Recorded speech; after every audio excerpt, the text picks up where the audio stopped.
কিন্তু মোৰ প্ৰথম প্ৰেমৰ ষ্টৰিটো এইটোৱে আৰু মানে সেই প্ৰেমে মানে আপোনাক অলপ হ'লেও মনত তেতিয়া আপোনাৰ এটা হেৰি সৰুকালৰ নষ্টালজিক এইটো কথা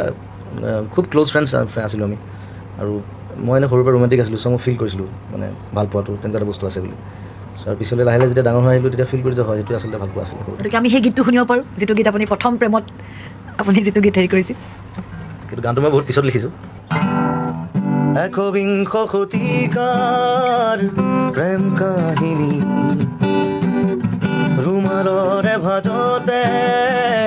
স্মৃতিৰে ৰেঙনি একবিংশ শতিকাৰ মোৰ কাহিনী ৰুমালৰে সাঁচতে স্মৃতি হৈ মৰমি ৰুমালৰ ভাজে ভাজে দুখৰে বিৰণি ৰুমালত কাহিনী ৰুমালত জীৱনী ৰুমালত ঘুমুৰীয়া ৰুমালত চুপনি ৰুমাল ৰুমাল ৰুমাল ৰুমাল এখন ৰঙা ৰুমাল ৰুমাল ৰুমাল ৰুমাল ৰুমাল আজিৰ এটা ৰুমাল ৰুমাল ৰুমাল ৰুমাল ৰুমাল এখন ৰঙা ৰুমাল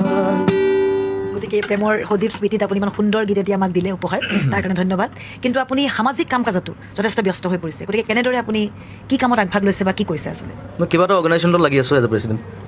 এটা আছে ডেষ্টিনেশ্যন বুলি অটিষ্টিক চিলড্ৰেনৰ মানসিকভাৱে প্ৰতিবন্ধী শিশুসকলৰ আছে তাত প্ৰায় 100ৰ ওপৰৰ ল'ৰা ছোৱালী আছে আৰু তেওঁলোকৰ কাৰণে কাম কৰি আছোঁ তাত পবিত্ৰ মাৰ্ঘেৰিটাও আছে এজ এ ভাইচ প্ৰেচিডেণ্ট আৰু বহুত ডাঙৰ মানুহ জড়িত হৈ আছে আৰু সেই প্ৰতিষ্ঠানটোৰ কাৰণে লাগি আছোঁ যাতে তেওঁলোকক আৰু সুবিধা দিব পাৰি ল'ৰা ছোৱালীখিনি আৰু যোৱা বছৰ আমি এটা ইণ্টাৰেষ্টিং বস্তু কৰিছিলোঁ গছপুলি এডপশ্যন গছপুলি এটা এডপ্ট কৰিব পাৰে কোনো মানুহে তেতিয়া আমি এখন গ্ৰীণ চাৰ্টিফিকেট দিওঁ ত' তেনেকুৱা নতুন নতুন প্লেন লৈ পেলাই কাম কৰি আছোঁ